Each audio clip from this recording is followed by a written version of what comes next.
Bonjour à tous, bonjour à toutes, bienvenue dans Tailgate, le podcast 100% NFL des équipes de The Free Agent. Après une petite semaine de repos due au fait de Noël, nous sommes de retour pour débriefer la 17e semaine de compétition et Dieu sait s'il s'en est passé des choses. Il y a eu du spectacle, il y a eu des points. Ça a été une semaine en plus à rallonge parce que ça a commencé à Noël, mercredi de la semaine dernière.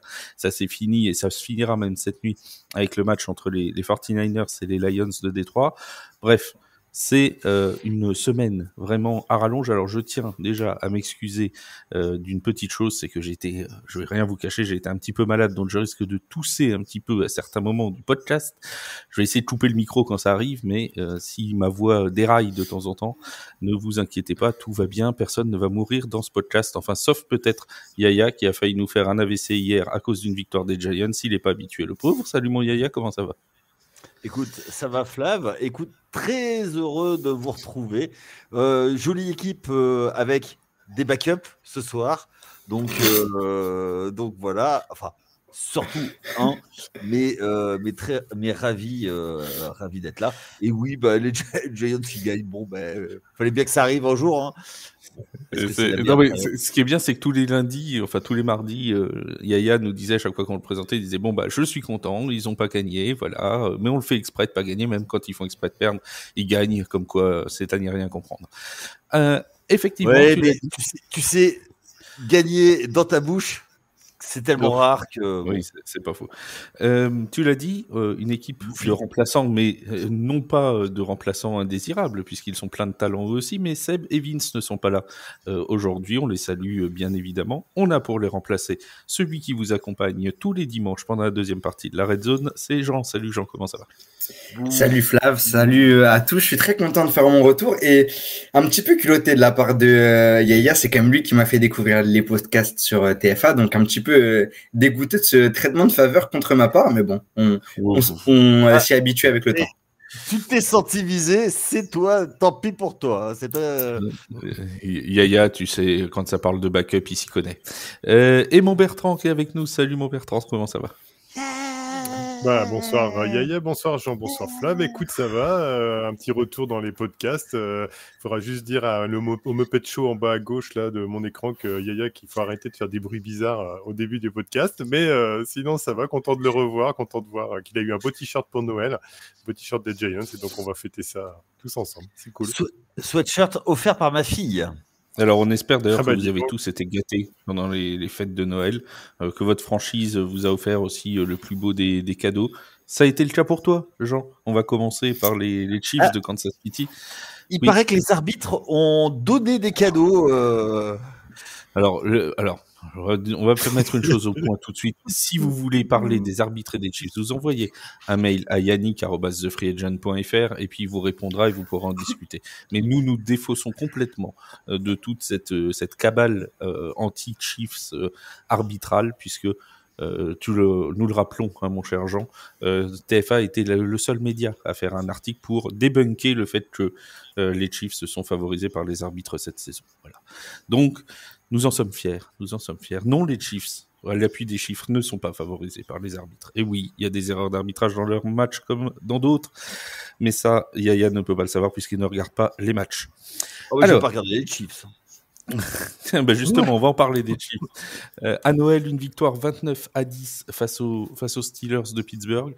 Bon, Jean, c'est ton équipe, alors on va commencer avec toi, forcément. J'ai envie de dire, c'est une victoire dans la plus pure tradition des Chiefs. Encore une fois, moins de 30 points marqués, mais encore une fois, une victoire maîtrisée. Encore une fois, une victoire maîtrisée. Très, très bon cadeau de Noël, tu l'as dit, puisque évidemment, il est toujours bon de rappeler que je suis supporter de cette merveilleuse franchise des Chiefs qui est en course pour un troisième Super Bowl d'affilée. Voilà, je me suis habitué à ne pas écouter les rageux comme Yaya et pour l'instant, ça me sourit bien. Une victoire 29-10, maîtrisée de fond en comble, pourrait-on dire, qui ont pu...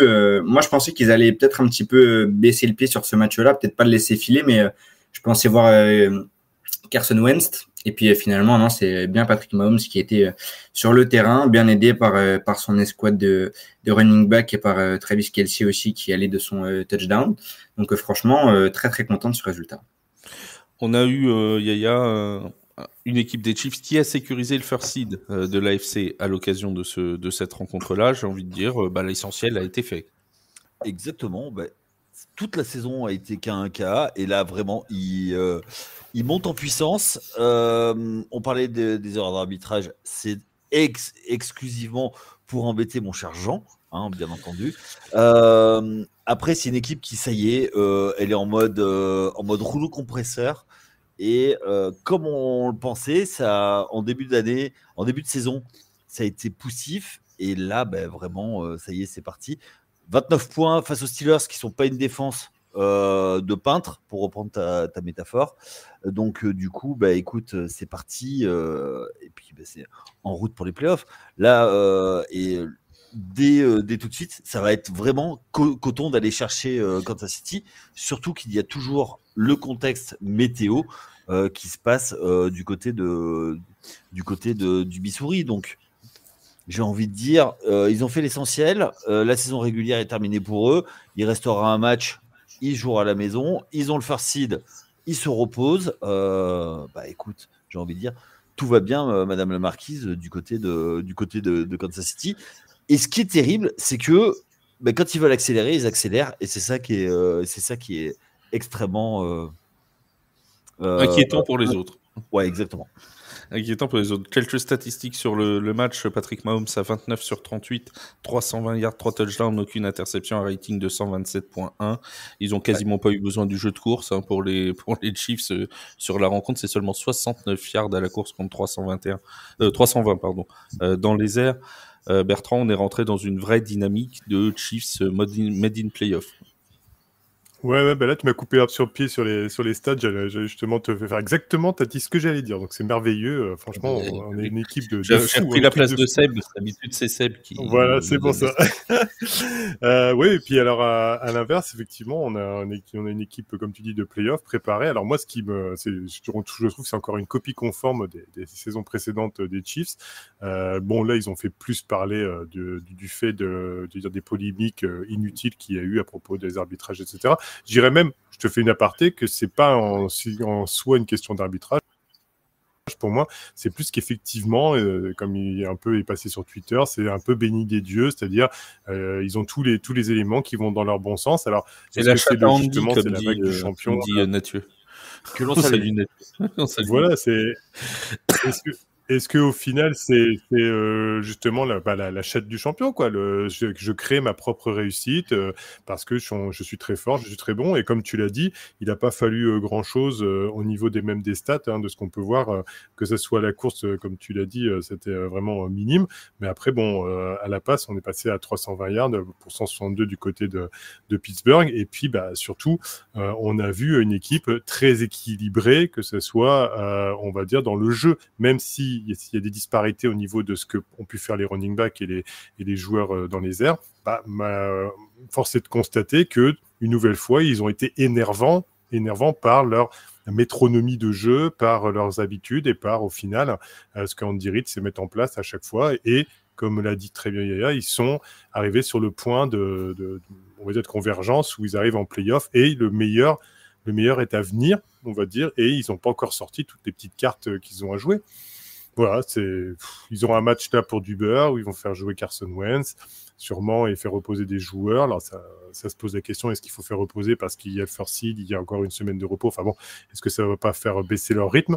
Mais au final, non, ça va encore être, moi je pense, une équipe qui s'en va tout droit vers le Super Bowl. Mais il va falloir aller gagner du côté d'Arrowhead. Et la météo leur est favorable. C'est-à-dire que tu prends une équipe qui a l'habitude de jouer en dôme, ils arrivent là-bas. C'est un peu les Jamaïcains dans Rasta Rocket quand ils arrivent à Calgary en 88, quoi, tu vois. Même s'ils ont l'habitude, c'est pas pareil. Moi, surtout sur ce match, c'est plus que les Chiefs qui ont gagné le first seed, c'est les Steelers qui ont perdu le lead de la division.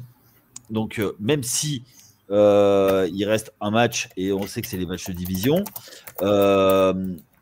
perdre à ce moment de la saison, surtout à domicile, ça fait un peu tâche. Donc du coup, ils perdent et après je connais plus le tiebreaker, s'ils ont le tiebreaker ou pas.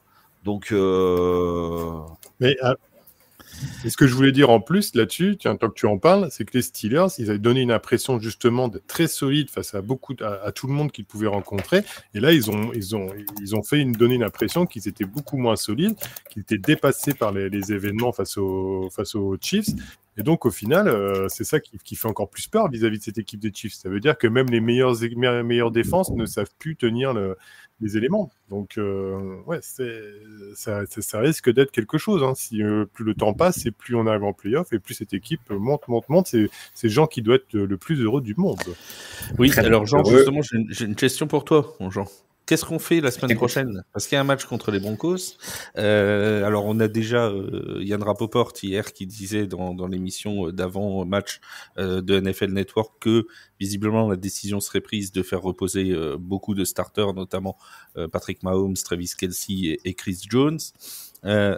On sait qu'il y a eu quelques bobos ces derniers temps. Il y a eu une cheville, notamment pour Patrick Mahomes, qui a été un peu douloureuse. On a eu Chris Jones, qui a eu une alerte au mollet. Bref, est-ce que il faut faire reposer les Chiefs au risque d'arriver à court de rythme lors du deuxième tour de playoff, de leur entrée en lice en playoff, ou est-ce qu'il faut les faire jouer et puis au risque de se blesser, quoi?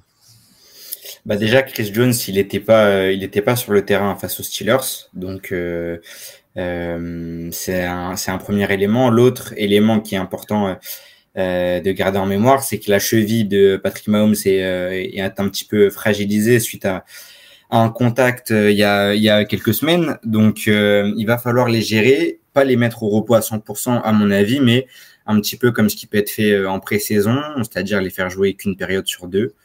Notamment la première par exemple, pour se donner une petite marge et après gérer avec les différents backups. Mais effectivement, les trois joueurs clés à mettre au repos, c'est un petit peu la colonne vertébrale, on pourrait dire, des Chiefs. C'est Travis Kelce, Patrick Mahomes et Chris Jones. Parce que là, il y a une petite nouveauté aussi par rapport aux saisons précédentes, c'est que le match de Noël a fait que les Chiefs ont joué en fait le 25 décembre. C'est-à-dire qu'ils n'ont pas joué le dimanche, ils ont joué le mercredi d'avant la 17e semaine. Et donc du coup, ils n'auront pas seulement 3 semaines, ils auront quasiment 25 jours en fait de différence entre leur dernier match et leur retour à la compétition. Ça peut quand même faire beaucoup, non? Il y a 25 jours sans jouer. Alors je vais redire ce que j'avais dit et je vais paraphraser Rémi Berthelin qui nous avait dit après un match, c'est comme si tu avais eu un accident de voiture. C'est extrêmement traumatisant. Je suis désolé, mais 25 jours, vu le niveau des athlètes, tu peux te régénérer et le rythme. Ok, ils l'auront peut-être pas sur les premiers jeux, mais ils l'auront très vite. Et les gars, ils sont ultra professionnels. Donc, moi, je m'inquiète pas du tout. Tu peux les mettre au repos. Donc let's go, quoi. Parfait. Alors, donc on va dire que de toute façon, les Chiefs, il n'y aura pas de bonne solution parce que si jamais ils mettent les joueurs au repos et que les Broncos finissent par gagner et se qualifier, on va dire qu'ils auraient dû laisser les titulaires pour pas fausser la compétition. S'ils laissent les titulaires et qu'il y a un blessé, on aurait dit qu'il aurait fallu les reposer. Bref, ça ira de toute façon jamais, quelle que soit la décision de nos amis des Chiefs. On reste dans la division AFC West pour parler un petit peu des Chargers de Los Angeles. Alors eux, c'était samedi qu'ils ont joué parce qu'on le rappelle, cette semaine 17 a été particulièrement étalée.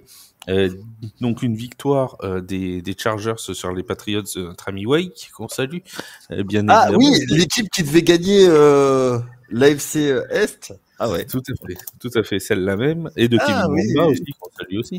Une victoire. Donc, il paraît que tu cours déjà, que tu sais bien courir. Non, je le salue, moi, Kevin, tout va bien. Pardon. Je disais donc, mon Bertrand, toi qui es l'un des seuls sérieux dans ce podcast, une victoire 40-7 des Chargers face aux Patriots.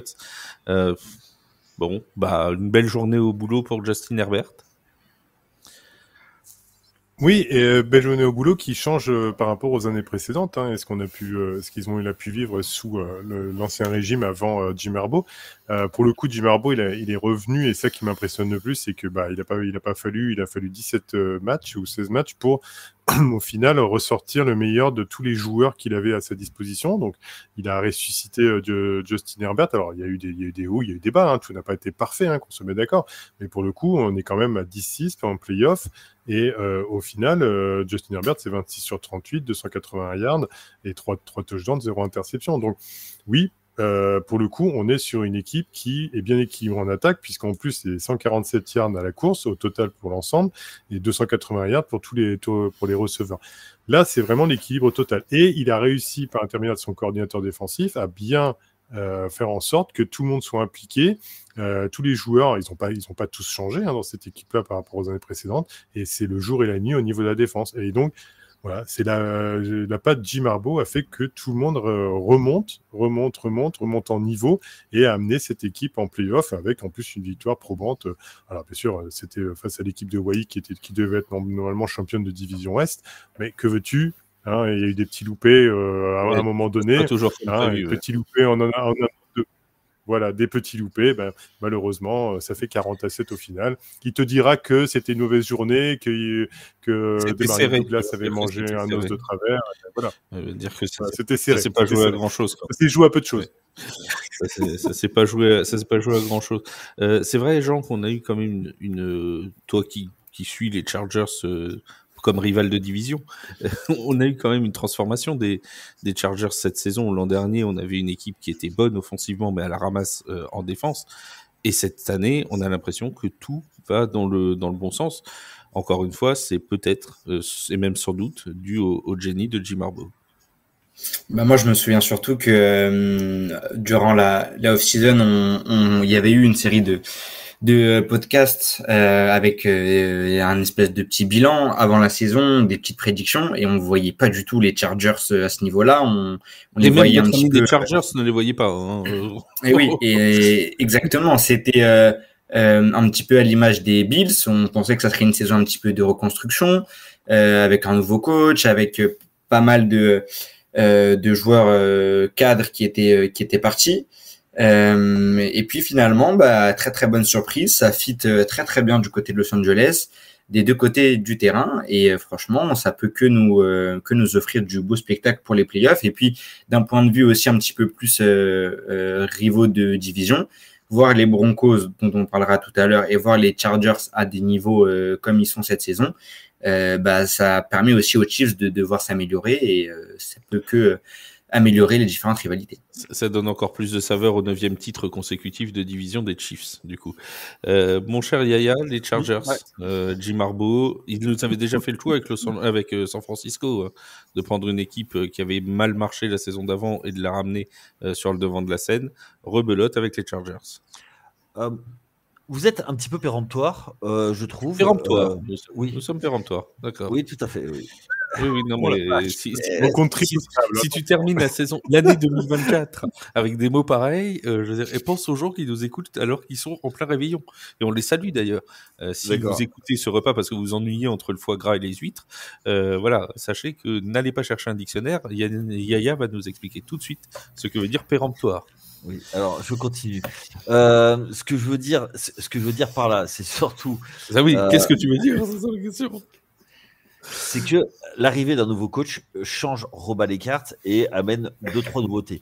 Attention cette année, c'est surtout que, contrairement aux années précédentes, il y avait toujours un grain de sable qui n'allait pas du côté des Chargers. C'est normal quand on est près de la. L'an dernier, c'était le grain de sable. Hein.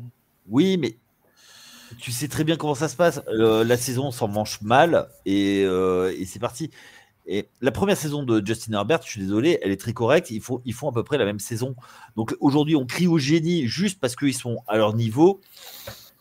Je suis pas sûr. La défense tient le coup. Moi, je revois Khalil Mack qui recommence à produire. Il fait 6 sacs sur la saison. Il en fait un hier. Il y a Derwin James qui se remet à jouer. Joey Bosa qui est toujours là. Là, tu as Tupolu tout. Pardon, qui sort des sacs également. La défense revient un petit peu au niveau.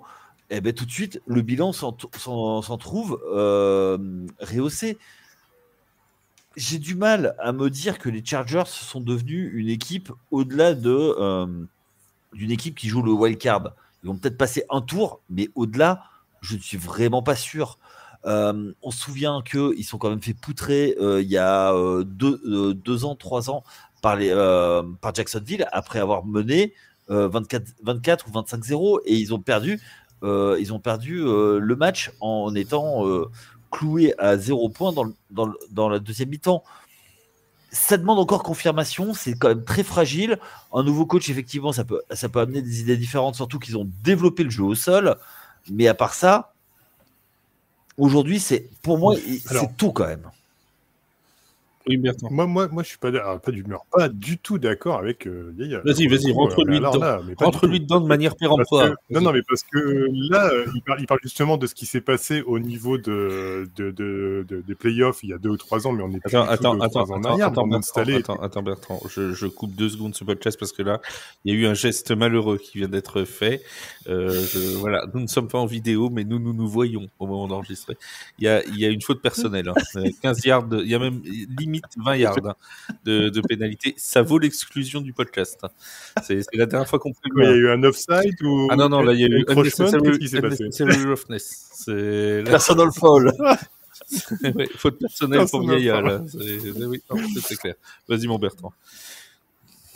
Non, mais je veux dire, en plus, c'est même pas pour être virulent vis-à-vis de ça, c'est juste que pour ramener sur les éléments objectifs. On a une équipe qui, justement, sur le Brandon Staley, tentait des 4e tentatives qui faisaient plaisir parce qu'on évitait parfois des field goals à répétition et là, on criait au génie en disant « Ouais, le mec, il tente des choses, il est audacieux, etc. C'est super. » Mais au-delà de ça, il savait pas tenir son équipe, Brandon Staley, et tu avais la défense qui faisait pas n'importe quoi, mais au final, qui était pas tenue et qui prenait des camions de yards avec les mêmes joueurs.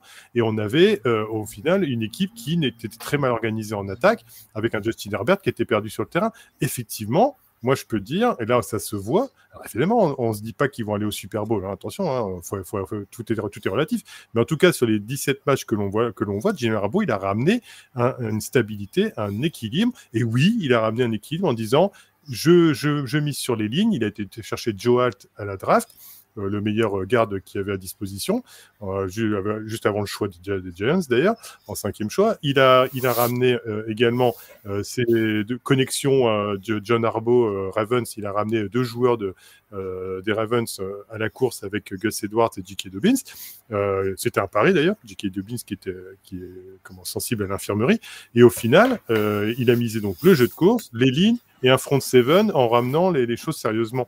Voilà, moi je trouve que pour le coup, si c'est une très bonne saison, c'est de la stabilité et c'est montrer qu'il a du talent pour faire fonctionner une équipe et peut-être, oui, passer un tour et dans la NFL, voire 2, voire 3, si tout colle bien. Non, on ne sait pas. Maintenant, c'est sûr qu'on les attend pas super bon. Moi, ce que je veux dire, c'est que les gars, c'est une saison, d'accord? On va voir sur la durée. Une défense qui fait, alors je reprends tes termes, qui fait ce qu'elle veut, t'inquiète pas, au début, pour faire plaisir au coach, on fait les efforts et après, on arrête. C'est comme à chaque fois qu'il y a un changement de coach où tout le monde se la donne pour gagner sa place, ça marche pendant un temps et puis basta. Donc, moi, là-dessus, j'attends de voir sur la durée. On verra. Là, je veux dire, c'est une supposition sur ce qui va se passer dans le futur. Moi, je prends des constats de fait à l'heure actuelle après 16 matchs. Pour le moment, j'ai vu un coach qui a repris les choses en main et les choses en main correctement. Je fais le même constat. Je fais le même constat que toi, c'est ce que j'ai dit. J'ai dit, ok les gars, c'est cette saison, on verra sur la durée. Moi, je suis pas sûr qu'il y ait eu tant de changements que ça dans cette équipe. C'est tout ce que je dis. Donc voilà. Oui. Bien. Ah oui, alors un avis, Maître Capello? Non, du tout. Je vous laisse vous écharper entre vous. Ça nous fait toujours plaisir. En tout cas, on est là, on compte les points avec Jean. Je vais parler stats 2 secondes, mais en tant que efficacité en 3e tentative, l'équipe est à 10 sur 17, c'est quand même excellent, et en 4e tentative, c'est à 2 sur 2. Bon, globalement, je trouve que c'est bien managé en attaque par rapport à l'équipe. Et puis, ils ont laissé aucune chance à 2 sur 4 en red zone, donc ça, c'est vraiment top. Et puis après, ils ont laissé aucune chance en termes de possession. Ils ont mis 40 minutes à 19 minutes. voire le double. Donc, oui, c'était les Patriots en face. Mais bon, de toute façon, un match n'est jamais facile en NFL, que ce soit les Pats ou même la pire équipe. Donc, non, les jalons sont posés et on verra plus tard. Je suis d'accord avec toi, mais j'attends de voir quand même, avant de décréter l'effet de Jim Harbaugh. On passe aux Broncos de Denver qui ont joué juste après, d'ailleurs, les Chargers de Los Angeles. C'était samedi aussi. Quand j'ai fait le conducteur, j'avais même pas remarqué que ça allait dans l'ordre chronologique des matchs. Oui, comme quoi. C'est ce qu'on appelle le génie, même sans faire exprès. Ça marche quand même. Tu sors de ta lampe ? Oui, tout à fait. Mais bon, il faut une très grosse lampe. Hein. Il faut un groupe électrogène. Alors, on est donc sur le match entre les Broncos et les Bengals de Cincinnati. Une victoire 30-24 de Cincinnati qui risque de peser lourd, mine de rien, dans la balance, parce que les Bengals restent en vie et parce que les Broncos ont manqué une nouvelle fois Yaya l'occasion de valider leur billet pour les playoffs. J'ai envie de dire, c'est quand même une bonne nouvelle pour tous les voisins de Vincent. Ça évite de le voir déambuler tout nu dans son village. Non, tu as tout à fait raison. Les Broncos, ils loupent encore une occasion de clincher et on sait que c'est toujours ça qui est le plus compliqué, c'est de finir le travail. Et ils sont allés chercher la prolongation. Mais derrière, ils n'ont pas pu finir le job. Et du coup, nos amis des Bengals, peut-être réussissent-ils enfin à lancer leur saison avec cette victoire. Donc, Joe Burrow qui fait le taf, comme d'hab, avec son duo de receveurs, notamment mention à T. Higgins qui marque 3 touchdowns sur ce match. Donc voilà. Ja'Marr Chase a été. Alors, il a fait ses stats, Ja'Marr Chase, qu'on s'entende, mais il y a quand même eu un drop coupable en première mi-temps parce qu'il y a eu une série défensive des Broncos sur la toute première mi-temps où par 2 fois ils arrêtent les Bengals en 4e tentative alors qu'il y avait une belle avancée. Et il y a un moment, il y a une passe de Joe Burrow pour Ja'Marr Chase dans la end zone et un drop de Ja'Marr Chase qui nous a pas habitués à ce genre de choses. Mais tu as raison, T. Higgins l'a parfaitement suppléé pour terminer les actions dans cette rencontre-là. Ouais, complètement. Et donc, du coup, c'est une équipe qui revient du diable Vauvert, mais j'ai peur que trop peu, trop tard, et même faudra voir. J'ai pas tous les scénarios. Il est très simple. Je vais te le donner, le scénario. Il est très simple. Pour que les Bengals se qualifient, il faut que les Broncos perdent contre les Chiefs et que les Dolphins soient battus par les Jets. Ça va être compliqué. Voilà. Il faut que les deux perdent. C'est le seul moyen. Alors, autant les Broncos, c'est possible, autant Miami, ça va être... c'est plus compliqué. Parce qu'ils ont pas le tiebreaker sur Miami. Miami a un meilleur taux de victoire dans la conférence. Et il faut qu'ils gagnent contre les Steelers, qui ont besoin de cette victoire parce que les Steelers, sur un malentendu 2 faux témoins, ils peuvent aller chercher la division aussi. Ouais, ils peuvent. Donc, j'ai envie de dire, c'est... Quand je te disais trop peu, trop tard, ils vont très longtemps regretter, en une saison de plus, leur mauvais départ. Leur mauvais départ, oui. On le dit depuis le début de saison, mais c'est vrai que c'est ce qui coûte cher, parce que là, quand même, on a un Joe Burrow qui est sur une forme olympique. 8e match de suite avec au moins 250 yards et 3 touchdowns lancés, ça n'a jamais été vu en NFL. Et il est sur une forme olympique, mais pourtant, on a dit en préambule que c'était les Broncos qui n'avaient pas réussi à terminer le travail. Moi, j'ai cru que pendant un moment, ça allait être les Bengals qui n'allaient pas réussir à terminer le travail parce que il y a eu beaucoup de drops et pas que ceux de Ja'Marr Chase. C'est allé en prolongation et même en prolongation, on a eu le sentiment que aucune des équipes voulait terminer le match. On a eu le sentiment que personne voulait finir le travail et que ça allait se terminer sur un match nul. Les field goals ratés, les 4e tentatives non converties. Enfin, je me suis vraiment dit, ça pouvait pas être pire comme scénario. Ça va finir sur un match nul. Et pourtant, Denver aurait également pu remporter la rencontre parce qu'avant de finir en extra time, eux aussi, ils ont eu les occasions et malheureusement, la connexion Bonix Marvin Mims Jr. n'a pas suffi pour leur permettre de renverser ces Bengals. Est-ce qu'on n'est pas Bertrand à un niveau où en fait les Broncos sont en train de payer le problème de beaucoup d'équipes un peu jeunes, parce que c'est quand même une équipe qui est encore en reconstruction. Bonix est dans sa première année. Il fait encore un excellent match. On a les stats 24 sur 31, 219 yards, 3 touchdowns, une interception. Est-ce qu'ils sont pas en train de payer le problème des équipes jeunes, c'est-à-dire d'avoir du mal à durer sur toute la longueur de la saison? De toute façon, c'est sur ça que j'allais parler justement vis-à-vis des Broncos. Reprise en main de Sean Payton, avec toute la science qu'il apporte. Il a très bien fait ressaisir cette équipe et surtout impliquer tout le monde et faire en sorte que Bonix soit à l'aise dans le système NFL. Cortland Sutton aussi, il revient grâce à lui, il revient de Diable Vauvert en faisant des choses qui sont bien. Et puis, moi, je trouve que au-delà de tout ça, ça amène aussi, même si c'est un peu juste pour la qualification cette année, ça amène des bonnes choses et un avenir radieux pour les Broncos quand on réussit à trouver son quarterback qui peut vous faire avancer, parce qu'on voit vraiment de belles fulgurances de Bonix avec des passes vraiment longues, précises ou plus courtes et précises. Donc voilà. Globalement, c'est ça. Comme tu as dit, c'est la jeunesse qui fait défaut pour le moment et le manque encore de régularité dans les résultats, dans les matchs et le fait de conclure, on va dire, le match à la fin.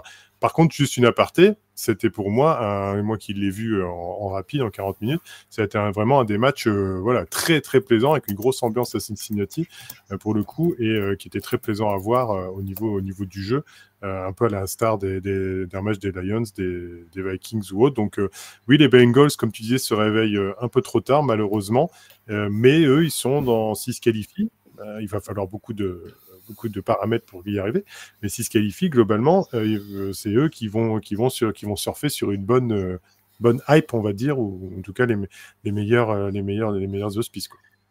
Est-ce que vous croyez un seul instant, parce qu'on a vu cette théorie fleurir sur les réseaux sociaux, que vous savez être une terre propice en théorie du complot, est-ce que vous croyez un seul instant que les Chiefs puissent se dire on balance le match de la semaine prochaine parce qu'on préfère que les Broncos se qualifient plutôt que les Bengals? Pour moi, non. Après, je laisse les autres. J'ai tenu le cracheur longtemps. Est-ce que les Chiefs auraient peur de quelqu'un? C'est ça la question. Parce que se dire on préfère une équipe plutôt qu'une autre, ça veut dire on a peur des Bengals. Est-ce que vraiment les Chiefs ont peur de Cincinnati? Pas du tout. Moi, je crois que les Chiefs, ils ont juste peur des Bills parce que c'est la seule équipe qui les a battus. Peut-être qu'ils ont peur des Eagles aussi. Ils les ont pas affrontés cette saison. Peut-être des Lions aussi. Il n'y a pas eu il me semble, de matchs non plus cette saison entre les deux équipes. Mais franchement, entre les Bengals et les Broncos, je pense qu'ils s'en foutent un peu. Ça ferait favoriser un adversaire de division en plus, qui est pas vraiment dans le... Ouais, mais non, moi je pense qu'ils s'en foutent un peu. Puis je pense surtout, au-delà de ça, que c'est des champions et que tout champion a un orgueil et que ils ont plutôt perdu un match, ils voudront pas en perdre un second. Donc je pense pas que ça se produira. Moi.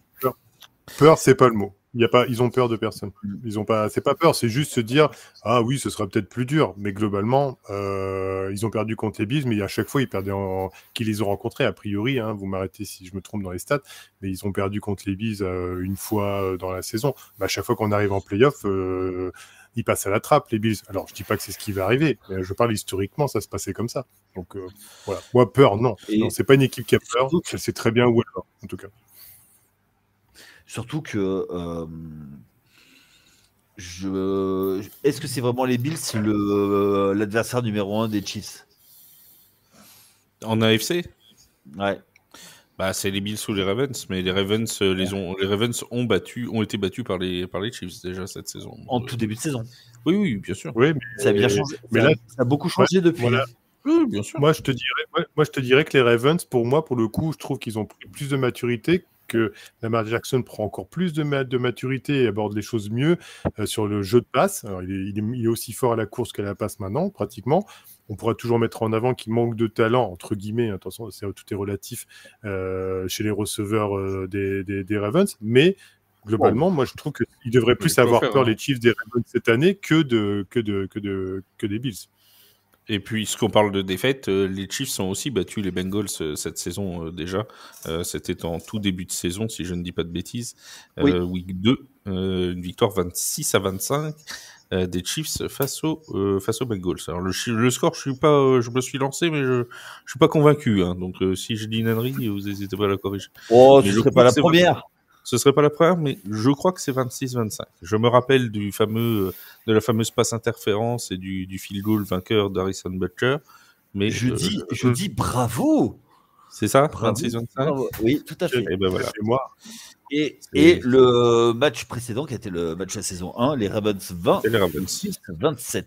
Ouais, avec le fameux doigt de pied d'Isaiah Likely qui dépasse de la ligne et qui annule le touchdown de l'égalisation. Bien.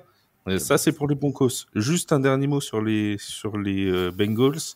On a eu Zach Taylor qui a dit pour moi, Joe Burrow est le MVP naturel. Est-ce que Joe Burrow doit être MVP? Non, mais, Non. Merci. Jamais de la vie. Non, mais attends, et ça, moi, c'est une phrase de politique de n'importe qui peut. Non, mais il y a des arguments. Il est quand même leader en nombre de touchdowns lancés. Il est leader en nombre de yards lancés. Bon, il y a des arguments. Après, est-ce qu'on peut récompenser un mec qui finit avec un bilan équilibré? On va nous dire c'est la faute de la défense. C'est pas Joe Burrow. Oui.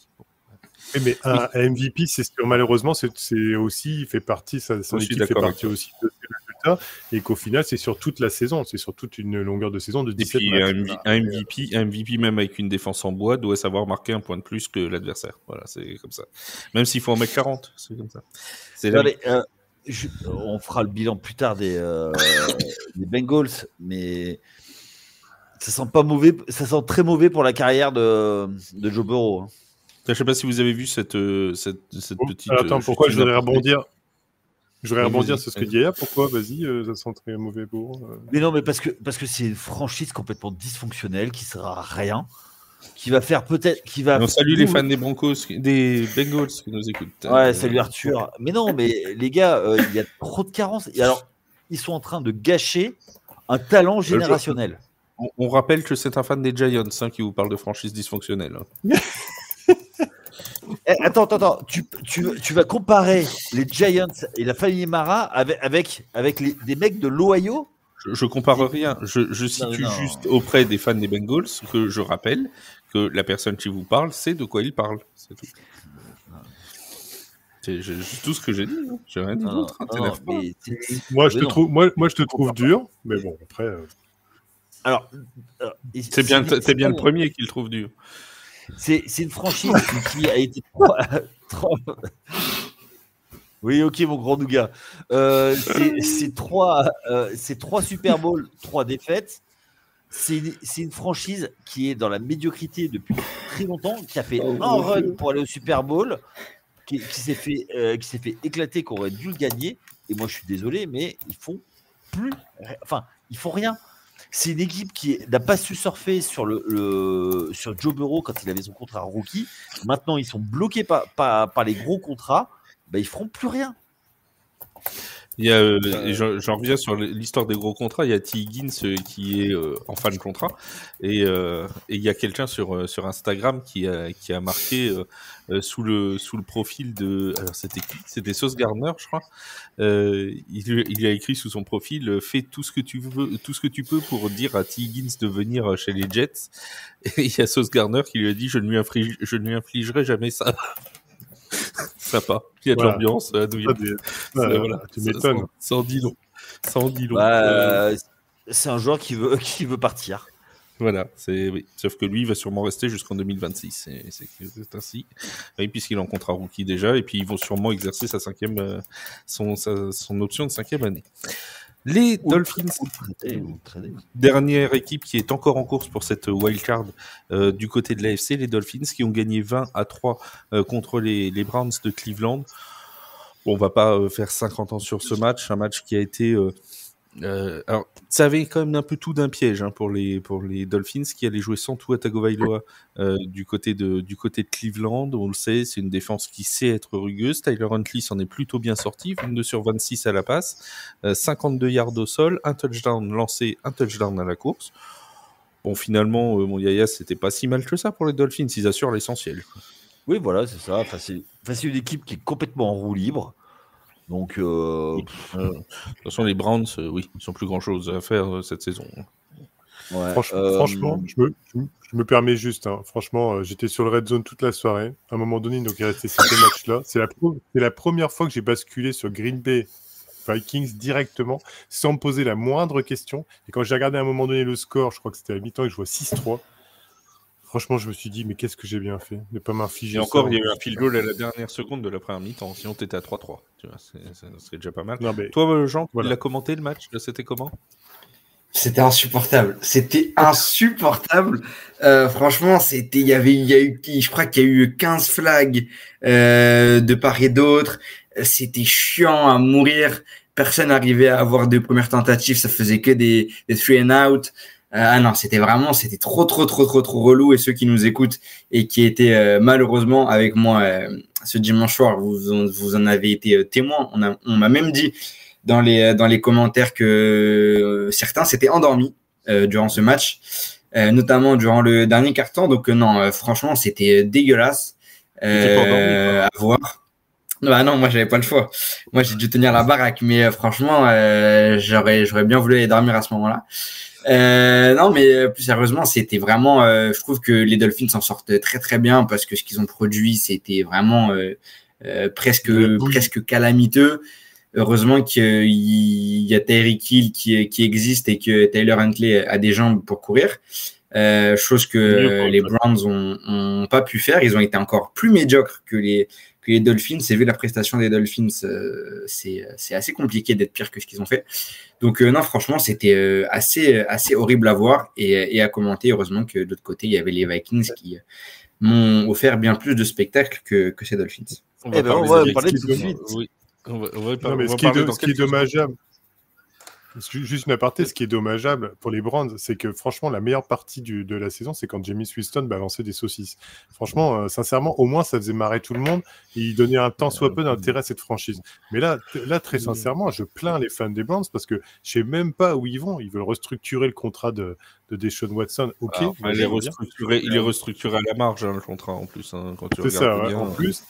Et au final, pourquoi? Pour encore repartir dans une prochaine saison cataclysmique, parce que je le sens venir gros comme une maison. Sincèrement, je les plains quand j'ai vu cette bouillie, enfin, semblant de bouillie, de quelques images que j'ai pu voir, c'était immonde. Franchement. Moi, c'est pas pire que certaines autres. Hein, après, ils ont le contrat boulé, mais de Deshaun Watson, mais à part, Alors, entre les Jets et Browns, même combat, hein, j'ai envie de dire. Et moi, tu sais, j'en mets d'autres. Hein, je mets nos Giants, je mets les Raiders. Je serais pas loin de mettre d'autres équipes. Hein, suivez mon regard. Les Titans, les Jaguars. Tu vois, il y a plein d'équipes comme ça. Et tu sais pas pourquoi. Ils vont te faire une grosse saison. Et ils vont redonner de l'espoir. Tu vois, c'est tout normal. C'est un peu comme toi, en fait. Tu as signé un gros contrat et on espère que tu fasses ta grosse saison. Mais bon, on attend encore pour l'instant. Ça fait 2 saisons. Peut-être la 3e. Sera-t-elle la bonne? C'est notre 3e saison, ça tombe bien. Eh bien, ce sera la 4e, peut-être, qui sera la bonne. Comme quoi, tu vas finir ton contrat rookie. On va peut-être pouvoir l'envoyer ailleurs. Alors, juste une dernière question. Denver, Dolphins, Broncos, Dolphins ou Bengals, qui se qualifie, qui prend la dernière wildcard? Jean. Pour moi, ça sera quand même les Broncos qui vont, je pense, quand même battre les Chiefs. Je rappelle que pour les scénarios, si les Broncos battent les Chiefs, ils sont qualifiés. Si les Broncos perdent et que les Dolphins gagnent, c'est les Dolphins qui sont qualifiés. Si les Broncos et les Dolphins perdent et que les Bengals gagnent, ce sont les Bengals qui sont qualifiés. Bertrand, qui tu vois dans les 3? Ouais, Broncos aussi à la maison, les Chiefs, une équipe qui se donne pas foncièrement à 100%, elle va jouer, mais qui se donne pas foncièrement à 100% avec des joueurs qui sont pas là. Lynn Mitoria, ça désorganise le truc, donc les Broncos seraient bien capables de passer. Sean Payton fera ce qu'il faut. Mon Yaya. Je t'aurais bien dit Miami, mais comme ils jouent... Il va me dire Indianapolis, mais non, ils sont plus là. Non, c'est con alors. Putain, ils n'auraient pas pu gagner. Non, moi je vois bien Miami. Miami. Très bien. Allons-y pour Miami. On passe à la NFC avec les Vikings du Minnesota. Alors là, Jean, ça a été une autre soupe. Entre le Miami, Cleveland et le Vikings Packers, ça a été complètement autre chose. Les Vikings, il y a un moment, il va falloir quand même qu'on commence à en parler, qu'on mette un peu de respect sur leur nom, parce que ça commence à faire des semaines et des semaines qu'on dit oui, mais c'est encore un peu juste, oui, mais c'est encore un peu juste, sauf que maintenant, on est à la fin de la semaine 17 et ils sont aux portes du first seed en NFC. Eh ben, je me suis régalé. Comme à chaque match des Vikings, franchement, c'était un pur plaisir, un pur kiff de les retrouver, de les commenter. Ils ont assez largement dominé la rencontre pendant les 3 premiers quarts-temps. Et puis, l'orgueil de Jordan Love et consorts a poussé les Packers à se réveiller pour qu'il y ait finalement un score assez serré, seulement 2 points d'écart entre les deux équipes. En attendant le match des Lions ce soir, c'est les Vikings à la seconde où on se parle qui sont seed 1 de la NFC, et franchement c'est vachement mérité, d'autant plus que Sam Darnold, en qui on croyait pas forcément lorsqu'il a remplacé J.J. McCarthy, réalise une superbe saison et nous montre l'étendue de son talent. Donc franchement, je suis très très content pour les Vikings. C'est une équipe que je prenais déjà du plaisir à avoir joué sur les précédentes saisons. Et puis à souligner aussi l'excellent travail de Kevin O'Connell qui, une nouvelle fois, permet à la franchise de rejoindre les playoffs. Sam Darnold, performant, un corps de receveur qui est loin d'être vilain, qui est même un excellent corps de receveur, un coureur qui est dans les tout bons de la ligue, une défense emmenée par Brian Flores qui, elle aussi, excelle depuis le début de saison. Bertrand commence à avoir les ingrédients pour une très belle saison des Vikings. La coupe est pleine, n'en jetez plus, mon capitaine, j'ai envie de dire. Là, tu as tout bien résumé, c'est effectivement ça. Refaire ressortir Aaron Jones du diable de Vauvert de ses années Packers en arrivant et en disant, ici tu peux réussir aussi. J'ai regardé le match et donc j'avais les commentaires de Tom Brady, je vais faire une aparté. T'avais pas seul genre. Comment ? T'avais pas les commentaires de Jean. Je te parle quand j'ai vu que c'était Tom Brady. Quand j'ai vu que c'était Tom Brady, je me suis dit, je peux pas lutter. Jean est quand même mieux que Tom Brady. On sait tous. Ça, c'est vrai. Ça, c'est vrai, à mon avis. Déjà, rien qu'au niveau du français, il parlera mieux français que Tom Brady. Ça, c'est sûr et certain. Alors, ça me permet, juste avant que tu finisses ta phrase, Bertrand, ça me permet de rappeler que tous les dimanches, la deuxième partie de Red Zone est sur Twitch, commentée par Jean. Donc, n'hésitez pas à venir dimanche prochain. T'es là dimanche prochain. N'hésitez pas à venir dimanche prochain pour faire cette 18e semaine tous ensemble et fêter la fin de la saison régulière tous ensemble. Oui, vas-y, mon Bertrand. Exactement. Et puis, je voyais même à la télé américaine, sur le commentaire de Brady, on voyait que justement, O'Connell avait fait partie du backup QB de Tom Brady dans les années à New England. Et c'est ce qu'il disait, c'est qu'il apprenait beaucoup, justement, déjà, rien qu'en backup QB, de tous les petites ficelles du métier, de tout ce qu'il peut lui apporter pour apporter cette équipe. Et grand bien lui a fait, justement, parce qu'on voit bien que c'est un coach qui amène dans le participatif à tous ces joueurs, en tout cas, quelque chose, et puis surtout qui a fait en sorte que Sam Darnold, et ça, j'en reviens surtout sur ce que je dis tout le temps à propos on va dire des QB qui étaient rookies et qui n'ont pas été dans un bon environnement, qui au final réussissent dans des environnements qui sont stables, comme Baker Mayfield, comme Sam Darnold, et au final, bien sûr, il a des joueurs autour aussi qui lui permettent, mais c'est ça qui permet la réussite d'une franchise. Et puis, alors, bien sûr, les Justin Jefferson, Jalen Nailor, Jordan Addison, tout ça sur un cahier de jeu qui est quand même excellent. Ça nous a régalé. Enfin, il faut dire le mot, ça nous a 377 yards à la passe, pour que seulement 69 à la course. Mais globalement, à chaque fois que ce soit la course à la passe, c'était efficace. C'était des yards qui étaient efficaces, qui n'étaient pas seulement pour le spectacle. Est-ce qu'on a là, mon Yaya, en fait, une confirmation de la hiérarchie de la NFC Nord qu'on a vu depuis le début de la saison, à savoir les Vikings sont plus forts que les Packers. C'est une évidence maintenant. Je pense qu'ils ont mis les playoffs, parce que je sais que toi, les Vikings en playoffs, tu n'y crois pas. Je le sais. J'ai peur que, en fait, ça va dépendre. Ça va dépendre d'une chose, c'est est-ce qu'ils vont avoir le first seed qui va se jouer la semaine prochaine ? Oui, C'est le dernier match de la saison régulière. Ce sera Lions-Vikings en prime time dans la nuit de dimanche à lundi. Le tout dernier match. Donc, et quoi qu'il arrive dans le match entre les Lions et les 49ers, le vainqueur de Lions-Vikings sera first seed de la NFC. Et puis, on connaît Minnesota et sa propension à choquer en playoff. C'est limite dans l'ADN de la franchise. Ils ne sont jamais allés au Super Bowl. Et pourtant, Dieu sait qu'il y a eu des grandes équipes. Bon. Là, aujourd'hui, ils sont premiers, mais il y a quand on enregistre, et vous aurez le résultat. Est-ce que Détroit joue les 49ers? Bon, on va voir ce que ça va donner. Mais en tout cas, je pense que la vraie finale va se jouer pour le first seed, va se jouer la semaine prochaine. C'est vrai que je ne suis pas un believer des Vikings, mais à eux, toutes les séries ont une fin, donc plus elles se prolongent, plus elle est proche de la fin.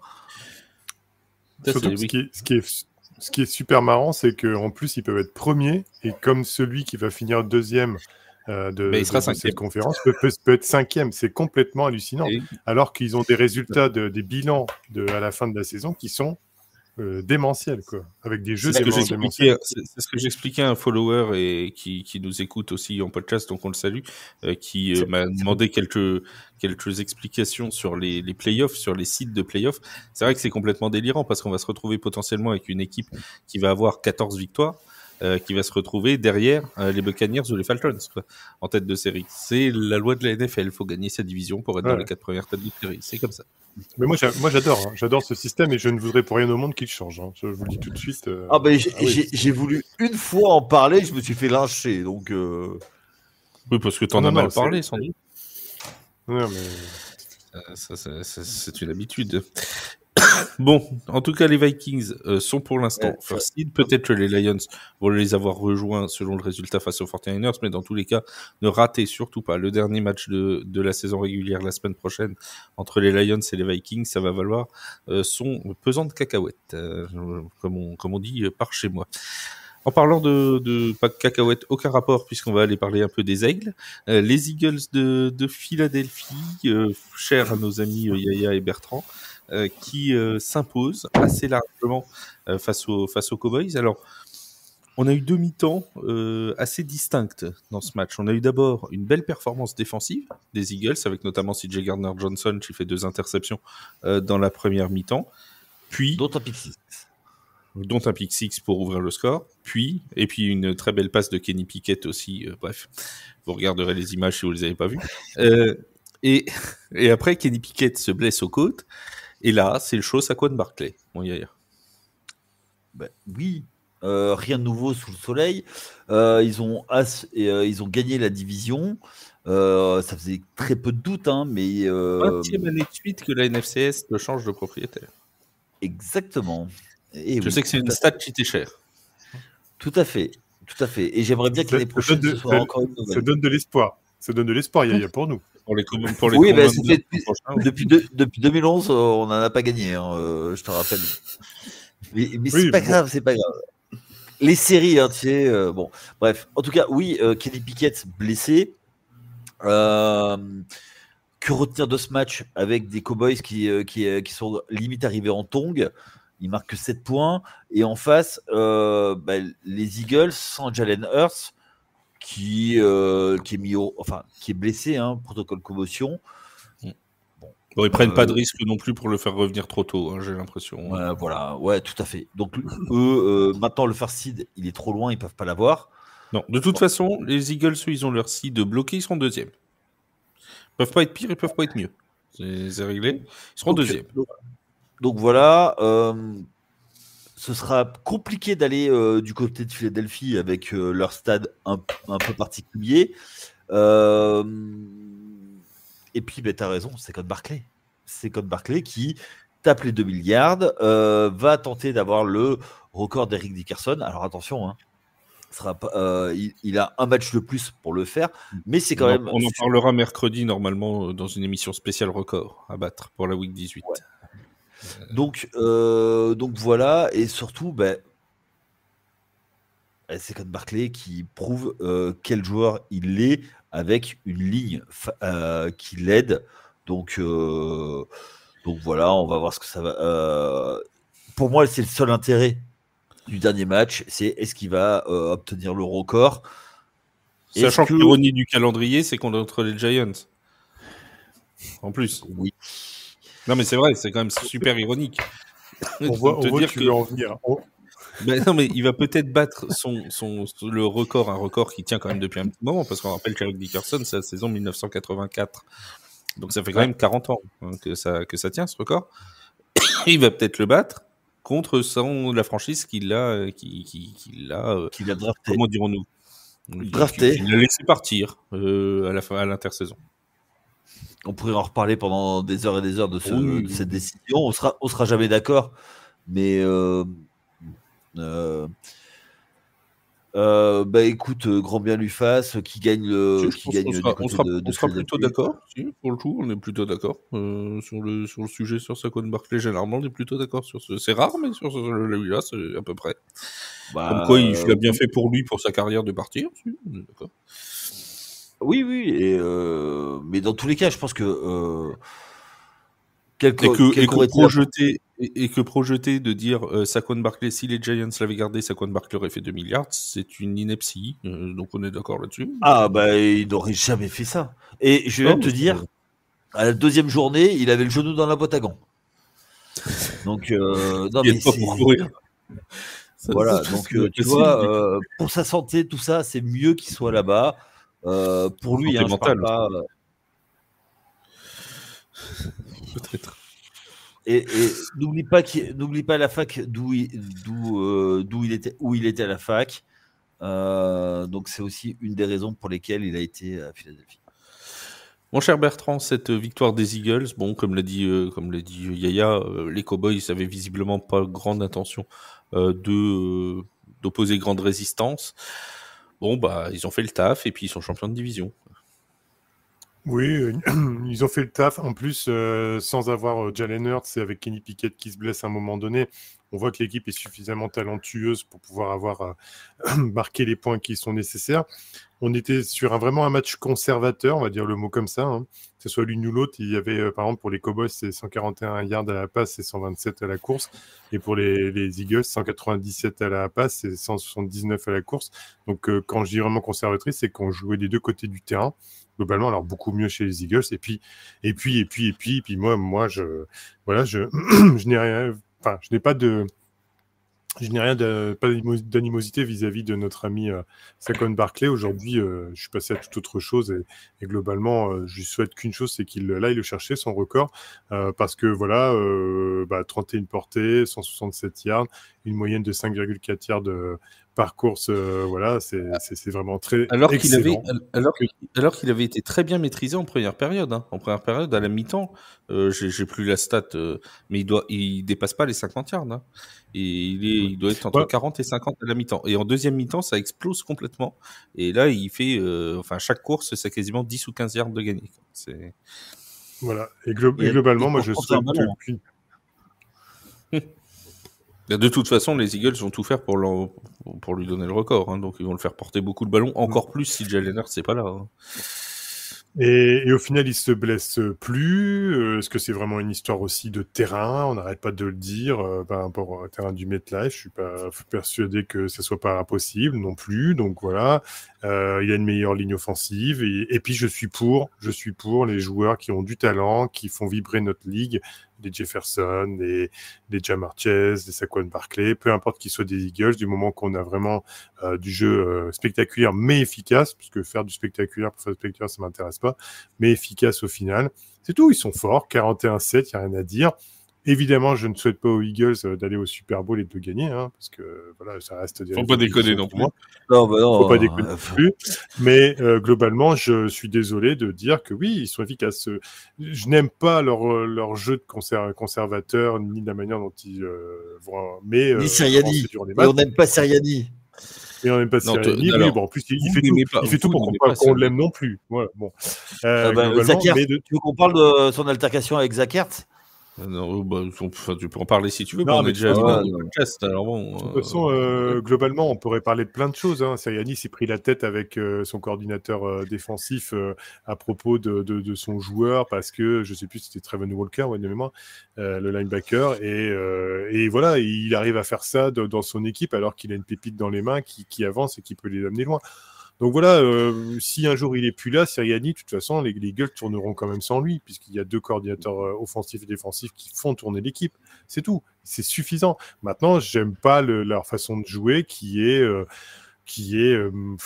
gagner moche, quoi, en fait. Heureusement qu'il y a Saquon Barkley pour des fulgurances et de faire un saut de mouton à l'envers un coup de temps en temps dans les matchs, quoi. Voilà.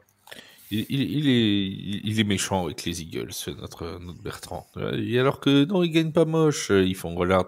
Il y a même un petit touchdown, le premier en carrière pour le tout jeune quarterback Tanner McKee, là, tu vois, qui a envoyé sa petite passe de touchdown et tout. C'était magnifique. Jean, un mot sur les Eagles ou rien à ajouter? Non, moi j'aime bien les Eagles. Ah bah tiens, bandwagon. Qui gagnent de belles manières ou de moches manières. Franchement, c'est les résultats qui comptent. 41-7, emballé, c'est pesé. Direction les playoffs. Merci pour la première place de division. Et puis c'est tout.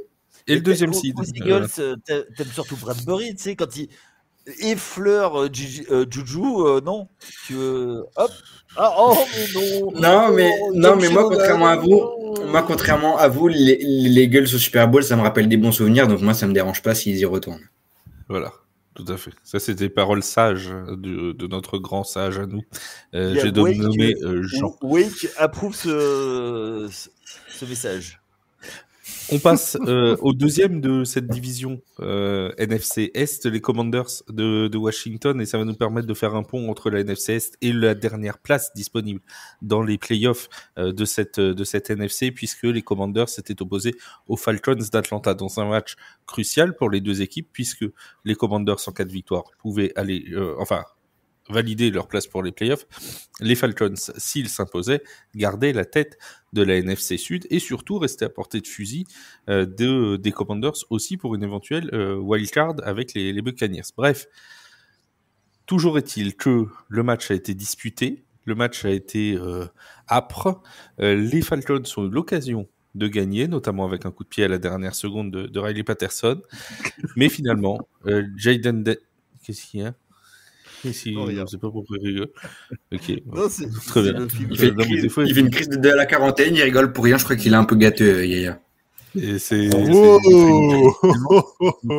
démence. Oh mon Yaya, qu'est-ce qui leur arrive aux puceaux là? Ils se lâchent?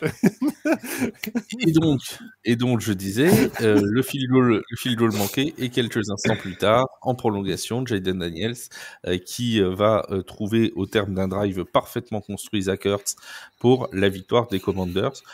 Jean, toi qui n'as pas eu la parole sur les Eagles, les Commanders, les voilà en play-off alors que c'était pas vraiment gagné en début de saison.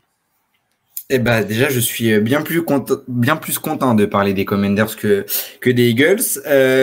Pour moi, les Commanders, c'est tout sauf une surprise. Je le disais durant la off-season, c'était une équipe à laquelle je croyais beaucoup, menée par Jayden Daniels, fraîchement débarqué de la meilleure fac du pays, alias LSU. Donc moi, j'y ai toujours cru. Donc je suis content de leur parcours, je me sens récompensé, contrairement à ce que certains avaient pu dire sur Twitter au début de saison. Apparemment je m'y connais quand même un petit peu, et notamment sur le destin qu'ont eu les Jets cette saison, parenthèse fermée. Mais donc voilà, donc les Commanders, très très bonne saison, ils ont gagné en prolongation 30 à 24, et avec une énorme prestation de Jayden Daniels. J'avais ces stats, je vais vous les sortir parce qu'elles m'ont un petit peu, ouais, exactement, elles m'ont un peu interloqué. 227 yards en passe, 3 touchdowns lancés, une interception, bon ça malheureusement, et puis 127 yards à la course. Ouais, 127 yards à la course. Donc petite grosse prestation de Jayden Daniels, et on en parlera tout à l'heure, mais pour moi c'est le MVP de cette semaine. Mon cher Yaya, est-ce qu'on est sur une victoire des Commanders maîtrisée, une victoire des Commanders qu'on attendait, ou est-ce qu'on est sur un nouveau choc des Falcons? Comment tu me lances T'as vu c'est mieux lancé que les ballons de Michael Penix, hein, t'as vu ils vont chercher la prolongation. Malgré tout, j'ai quand même envie de dire que on va mettre priorité aux Commanders qui ont gagné, qui ont été chercher la victoire, qui n'ont rien lâché. Moi, ce que je note, effectivement, c'est que Jaden Daniels, il a quasiment le même nombre de courses que Bijan Robinson, le meilleur coureur du côté d'Atlanta. Et ça me fait peur pour lui, quoi, tu vois. Il va se faire targeter par un joueur s'il commence à courir autant, quoi, tu vois. Il va prendre un caramel en playoff à un moment, c'est sûr. Oui, ça c'est. Voilà. Et j'ai bien peur pour lui. Donc il va falloir vraiment que. Mais pour revenir à tout ça, je pense que surtout, tu vois, Atlanta. Avec Michael Penix, ils ont fait quelque chose, ils ont fait un bon move. Toi, t'aimes bien le move Penix? Non, mais de mettre un quarterback pour lui apprendre le job. Je croyais le move de le faire rentrer en titulaire il y a 2 semaines. Maintenant, tu vois, s'ils voulaient faire ça, ils auraient dû le faire plus tôt. Là, c'est un panic move. Ils reprennent le backdraft. Mettre un joueur qui fait des erreurs quand ça compte. Il va prendre de l'expérience. Maintenant, c'est qu'est-ce qu'il en fait de cette expérience? Oui, parce que là, on est sur, je donne juste sa ligne de stats à Michael Penix, de 19 sur 35 à la passe, 223 yards, un touchdown, une interception, 2 fumbles, dont un perdu pour le quarterback des Falcons. C'est ce qu'on craignait un petit peu, Bertrand, quand on a eu cette décision de faire jouer Michael Penix. C'était pas tant sur le match suivant d'Atlanta que ça posait problème, que sur ce match-là, un match coup près en week 17. Faire rentrer un jeune joueur qui n'a pas d'expérience en NFL, ça amène à des erreurs de rookie et potentiellement, aujourd'hui, à une défaite qui peut être très coûteuse pour Atlanta. Oui, ça, on le sentait venir. Hein. Ray Morris a tenté le coup, hein, le head coach des Falcons. Il a tenté un pari, comme tu as dit, il a tenté un pari. Et pourtant, ce qui est délirant, c'est que quand tu regardes bien les stats entre Jaden Daniels et Michael Penix, au niveau des yards, au niveau de la longueur des passes en moyenne, après, c'est le nombre de TD qui fait la différence, mais voilà, c'est pas si déconnant que ça, mais malheureusement, à un moment donné, ça pêche dans les moments décisifs, dans les ballons qu'il va falloir, ou les passes qu'il va falloir faire importantes, décisives, ou savoir où garder le ballon, pas garder le ballon, et malheureusement, sa jeunesse a fait défaut complètement à Atlanta hier soir. En plus, moi, sur ta question que tu as posée à Yaya, sur le coup, j'ai envie de dire, c'est un peu les deux, mon capitaine, sur est-ce que c'est les Atlanta qui choke et les Washington, qui a su s'engouffrer. C'est un peu des deux, mais c'est les Commanders, c'est la belle histoire de cette saison. Et puis surtout, c'est un petit peu le vent de fraîcheur et la belle histoire avec Jaden Daniels. Là où je rejoins Yaya, c'est que ce qui me fait peur, et je l'ai encore vu sur 2 actions, c'est qu'à un moment donné, sa jambe, elle se plie sur le poids des joueurs. Heureusement qu'il a l'air d'être une brindille assez flexible des membres, parce que ça plie fort, les genoux plient fort, et un jour, malheureusement, son physique va lui faire défaut, ça va pas plier comme il faut, et ça risque de faire très très mal avec on va dire les ligaments. Donc j'espère que la belle histoire des Commanders continuera, et puis surtout on a besoin de joueurs comme Jaden Daniels qui font quand même rêver, quoi. Au final, dans les décisions, dans le jeu, dans les courses, à l'instar d'un Lamar Jackson 3.0, on va dire. Voilà. Oui. Alors, les Falcons qui se compliquent donc drastiquement la vie, puisqu'avec leur bilan de 8-8, ils sont maintenant une victoire derrière les Buccaneers, derrière Tampa Bay. Alors, ils ont le tiebreaker sur Tampa Bay. Le problème, c'est qu'il n'y a plus qu'un seul match à jouer. Donc, ils n'ont plus leur destin entre les mains. Si les deux équipes gagnent, Tampa Bay ira prendre la victoire, la division NFC Sud, et donc le dernier spot disponible en playoff en NFC. Si les Buccaneers venaient à perdre, les Falcons, en s'imposant face aux Panthers, prendraient cette place de dernier qualifié. En d'autres termes, tout dépend du match entre les Buccaneers et les Saints, et celui entre les Falcons et les Panthers. Plutôt avantage Atlanta. Est-ce que vous voyez les Saints battre les Buccaneers pour favoriser Atlanta? Ce serait une sacrée ironie du calendrier, quand même, quand tu connais la rivalité entre les deux. Faudrait que les Saints aient les moyens de battre les Buccaneers. Oui, ça c'est une autre question. Mais déjà, est-ce qu'ils en ont l'envie? Est-ce qu'ils en ont l'envie? C'est ça la question. Ah, mais ils peuvent avoir toute l'envie du monde, ils y arriveront pas. Donc voilà, je suis désolé, les Buccaneers. Ils y arriveront pas. Après, non mais raison gardée, sans vouloir faire offense aux Buccaneers, c'est pas les Lions, c'est les Chiefs non plus. Je veux dire, ils y arriveront pas sur un duel de division. Voilà, les Panthers, ils ont failli gagner aussi. Voilà, ils peuvent, ça peut toujours se produire. Mais je ne suis même pas sûr et certain qu'il y ait l'envie du côté de la Louisiane, surtout que c'est même pas à domicile, c'est à Tampa Bay. Je ne suis pas sûr qu'il y ait vraiment envie de favoriser Atlanta. Je suis pas convaincu. Non, mais déjà, Baker Mayfield, Mike Evans, voilà. Hop, merci, c'est ça, monsieur dame. Tout dit. Hein. Voilà. Bucky Irving, parce qu'il faut quand même noter la saison aussi énorme que fait Bucky Irving du côté des Buccaneers. C'est vraiment un truc assez fort. On en parle très peu, comme Brock Bowers d'ailleurs pour les Raiders aussi, qui fait une saison fantastique. C'est des joueurs qui auraient pu être rookie offensif de l'année sur certaines saisons, tu vois, et qui là seront relégués 4e, 5e parce qu'il y a Jayden Daniels, parce qu'il y a Bonix, parce qu'il y a tout ça. Mais un Brock Bowers aurait pu être rookie offensif de l'année sur certaines saisons, j'en suis absolument convaincu. Il va chercher le record de Mike Ditka, d'ailleurs, au niveau de la saison, etc. C'est assez impressionnant.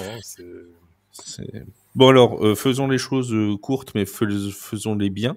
Mon cher Yaya, Falcons Buccaneers, qui prend le dernier spot? Buccaneers. Jean. Bucks. Bertrand. Buccaneers, évidemment. Trop bien. Si vous êtes fan des Falcons et que vous aviez encore un peu d'espoir, j'espère que vous n'avez pas écouté ce podcast avant la nouvelle année, sinon nous vous souhaitons une très joyeuse année 2025. Et, vu nos talents de pronostiqueurs. Oui, c'est vrai qu'il y a de quoi faire encore. Me comparez pas à Yaya, s'il vous plaît. Hein. On n'a pas tous les mêmes connaissances. Et on n'est pas tous aussi bons pronostiqueurs que les uns que les autres. Moi, je me débrouille un peu mieux que mon ami à ma gauche, quand même. Oui, c'est pas faux non plus. Alors, on a une question sur Discord, on a une question de notre ami Inuit14 qui est fan des Falcons, qui nous demande si vous avez trouvé Michael Penix convaincant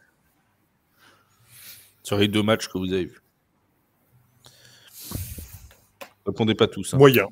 Moyen. Vas-y, je te laisse répondre. Voilà. Moyen, pour le coup, moi, ce que j'ai vu, comme je t'ai dit, les stats tout à l'heure, qui sont pas si éloignés à part la course de Jayden Daniels. Voilà, pour le moment, il panique pas, parce qu'on en a déjà vu des joueurs balancés sur le terrain, puis qu'à un moment donné, il panique complètement en prenant Zach Wilson, là, qui s'est complètement effondré du moment qu'il était sur le terrain avec les Jets, mais enfin bon, qui ne s'effondre pas avec les Jets, vous allez me dire. Mais au final, non, moyen, ni trop faible, ni trop fort, voilà, il a fait les choses correctement, mais c'est trop juste pour pouvoir gagner un match. Voilà, du moins de prendre des bonnes décisions. Très bien. J'ai une autre question, enfin j'ai 2 autres questions encore. Une autre question qui nous vient aussi du Discord de Musashi, qui nous demande, à part les 49ers, quelle est l'équipe qui vous a le plus déçu cette saison? Je l'ai essayé. Le plus éloigné, il va être objectif, je sens. Vos attentes du début de saison, ou d'une équipe où vous disiez, j'en s'attends à ce qu'elle performe très bien, à part les 49ers. Hein. Et finalement, ça fait un peu flop. Yaya, il réfléchit, hein. Attendez, parce que ça peut prendre du temps, Yaya qui réfléchit. Il est perdu dans ses pensées, je crois. On immobilise 4 neurones. Moi, j'en ai une, mais bon, après, Vas-y, mon Yaya. Yaya voit la lumière. Jacksonville, moi je pensais qu'ils allaient rebondir après leur saison, mais là c'est la cata, quoi. Mais là, c'est vrai que c'est la cata, oui. Surtout après avoir signé un gros contrat et tout, pour c'est même pas le contrat, tu vois. C'est tout ce qui est autour. Moi, je pensais qu'ils étaient vraiment partis. Et ils sont partis, mais vers les premiers choix de draft. Ouais, et même pas. Ils sont 5 pour l'instant. Ouh, ils sont plus loin que ça, puisqu'ils ont 4 victoires. Non. Bah oui. Ils sont juste derrière les Giants qui en ont 3, oui, 5e du coup. Ah oui, c'est vrai. Ah oui, oui. Et ils seront devant les Giants, ça se trouve, la semaine prochaine. Ou pas. Bah oui. Voilà. Bref, mon cher Bertrand. Miami, je sais pas, j'ai trouvé que... Alors bien sûr, il y a des histoires de petites blessures, vous avez achevé toutes les équipes en ont. Puis attends, ils sont même pas éliminés des playoffs encore.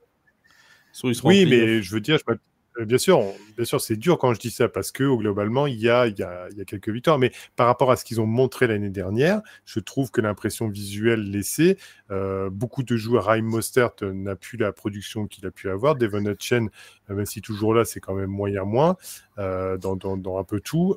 Tyreek Hill a complètement disparu, même s'il a eu une blessure au poignet. Mais enfin bon, pourtant, Dieu sait qu'à mon avis, le poignet, il a déjà eu plus d'une fois utilisé.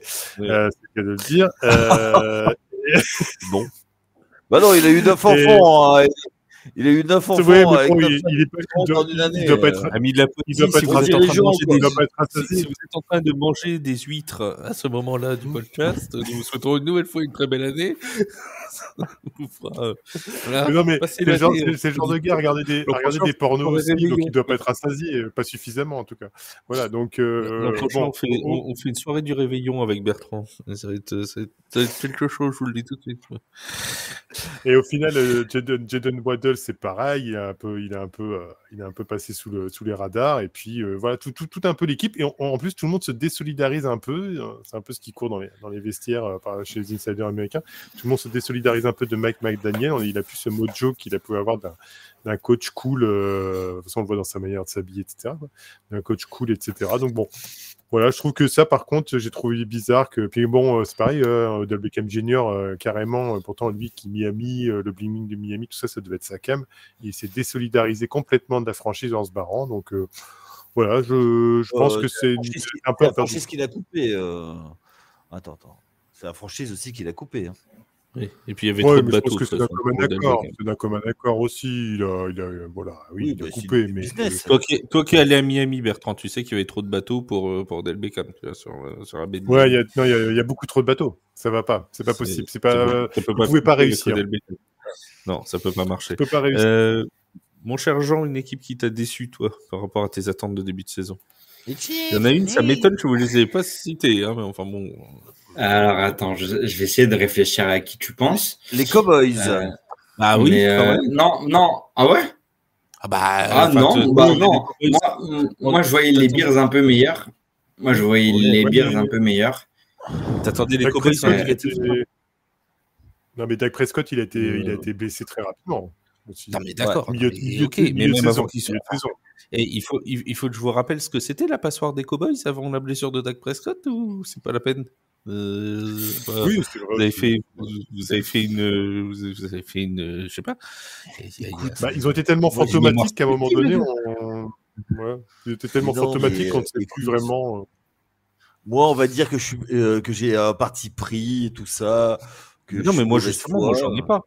Enfin, je veux dire, moi, quand on a aujourd'hui Jerry Jones qui nous dit, aujourd'hui, lundi 30 décembre, qui nous dit Mike McCarthy fait un boulot fantastique avec les armes qu'il a, alors qu'il vient de prendre 41-7. mais il va chercher Jonathan Mingo aussi, hein. Donc au final, oui, je pense qu'il a tout révolutionné. Ah, excusez-moi. Moi. Oui. Non, vas-y. Non, vas-y. Parce qu'il vous faut. Je sais pas. Moi personnellement, les Cowboys, je les mettais pas à ce niveau-là en début de saison. Je les voyais en play-off, très clairement. Aujourd'hui, oui, pour moi, les Cowboys, c'est une saison très décevante. Très décevante. T'as raison, Flav. On est passé à côté là, sur ce coup-là. Jeannot. Moi, en tout cas, pour revenir sur ça, moi, les Cowboys, je les voyais pas en play-off. Je les voyais peut-être avec un petit peu plus de victoires, mais contrairement à vous, alors c'est peut-être de la méconnaissance de ma part, hein, je sais pas. Oui, ça mais voilà, j'attendais, j'ai donné le bâton pour me faire battre. Mais non, entendu la deuxième lame, hein. C'est Flav aussi, mais ça, tu l'as pas noté. Une fois que j'ai passé la D-line, il y a le linebacker qui me chope. Ça. Aziz Al-Shahir, tu m'appelleras dans le milieu. Exact. Non, mais moi, l'équipe qui m'a déçu, c'est les Bears. On savait que je les voyais un peu comme les Commanders avant le début de saison. Il y a une équipe qui m'a donné raison, une équipe qui m'a donné tort. Donc voilà. Après, c'est un petit peu comme les Giants. J'ai l'impression c'est un problème de O-line pour Caleb Williams. Donc c'est un problème d'appel de jeu aussi. Je pense qu'avec à voir comment ça sera. Il peut faire quelque chose, hein, Caleb Williams. Il y a quand même des choses. Il y a des choses dans son jeu parfois qui sont pas, où tu sens qu'il a quand même du talent, ce garçon. Yaya, il va me dire non. Et bon, Yaya, on rappelle qu'il se contente de Tommy DeVito et Drew Lock, donc. Bon, on va pas parler talent de quarterback trop longtemps avec non plus, mais voilà, c'est un mec. Enfin, je suis désolé, avec les armes qu'il a et notamment la ligne qu'il a, il arrive à faire des jeux qui sont intéressants. Tu lui donnes une ligne et tu lui donnes un vrai coach et des vrais appels de jeu. C'est quelqu'un je suis convaincu, qui peut t'emmener les Bears en playoff. J'en suis convaincu.